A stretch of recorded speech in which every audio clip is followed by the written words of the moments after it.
Xiao Yan adalah pemeran utama Battle Through the Heavens, dan bereinkarnasi dari bumi. Tetapi penulis tidak memberikan informasi tentang kehidupannya di bumi. Dia pernah dipuji sebagai seorang jenius sebagai seorang anak tetapi disebut sampah sejak Yao Lao tinggal di cincin yang diberikan ibunya kepadanya sebelum dia meninggal. Dia kemudian memulai perjalanan untuk menjadi lebih kuat. Pada awalnya, tujuannya hanya untuk dapat mengalahkan Nalan Yanran. Tetapi tujuan akhirnya telah meningkat jauh lebih tinggi karena musuh-musuhnya berada di puncak rantai makanan, dan dia menyadari bahwa dia harus melampaui mereka. Tujuannya adalah untuk mencapai Doudi, dewa pertempuran, yang merupakan peringkat tertinggi.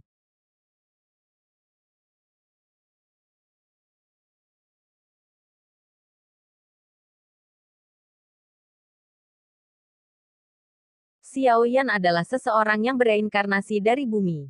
Di benua Douqi, Xiao Yan lahir sebagai anak ketiga dari pemimpin klan Xiao, Xiao Zhan.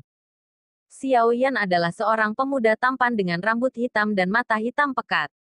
Dia memiliki tubuh yang ramping dan berotot dari latihan intensif dan konsumsi pil.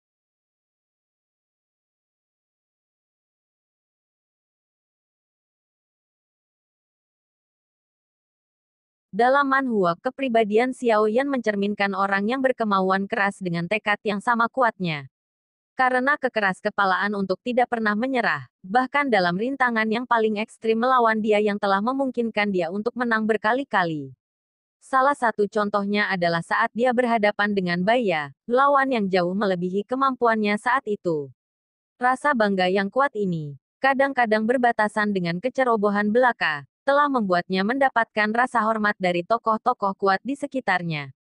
Contohnya termasuk gurunya, Yao Lao, Hai Podong, Yun Yun dan bahkan Ling Ying yang penyendiri, dari novel ringan. Karakternya juga cukup lucu di manhwa karena ia ditampilkan tidak dewasa dan rakus dalam beberapa keadaan, untuk efek lucu. Xiao Yan sangat mencintai keluarganya dan sangat setia kepada mereka, bahkan kepada orang-orang yang mempermalukannya ketika dia kehilangan doukinya. Di masa lalu dia cukup penuh dengan dirinya sendiri untuk menjadi jenius namun dalam 3 tahun dia diejek dan diperlakukan dengan buruk. Dia menjadi sangat dewasa dan mengembangkan lidah yang cukup tajam dan pikiran yang tenang, bahkan di bawah tekanan. Dia sangat kejam jika seseorang menggertak orang lain atau mereka akan menyakiti seseorang yang dia sayangi. Jika seseorang mencoba dan membunuhnya atau seseorang yang dia sayangi saat itu, dia tidak akan ragu untuk membunuh mereka. Dia juga haus akan petualangan dan risiko.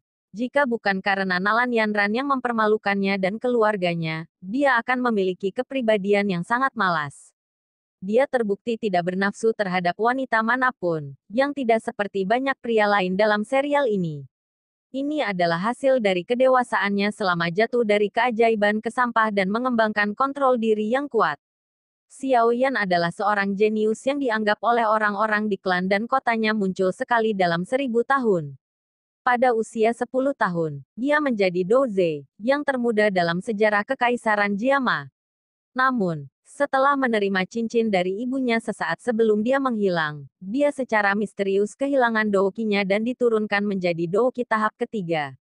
Hal ini menyebabkan dia ditinggalkan oleh hampir semua orang yang pernah memujinya karena kejeniusannya. Hilangnya kemampuannya menyebabkan dia dicap kembali sebagai sampah. Dia diatur untuk menikah dengan Nalan Yanran sebelum lahir, karena kakek mereka adalah teman yang sangat baik. Nalan Yanran bagaimanapun, tidak melihat Xiao Yan sebagai orang yang layak untuknya, langsung menolaknya dan dengan demikian menciptakan motivasi yang sangat kuat bagi Xiao Yan untuk menjadi lebih kuat, setidaknya dalam 3 tahun. Setelah ditolak, Yao Lao terbangun dari tidurnya dan bertanya apakah Xiao Yan ingin menjadi muridnya. Setelah dia membantu Xiao Yan mencapai tahap Pradouze ke-9, keduanya meninggalkan kota dan pergi berlatih di Gunung Binatang Ajaib. Yao Lao bermaksud agar Xiao Yan naik dari Douze.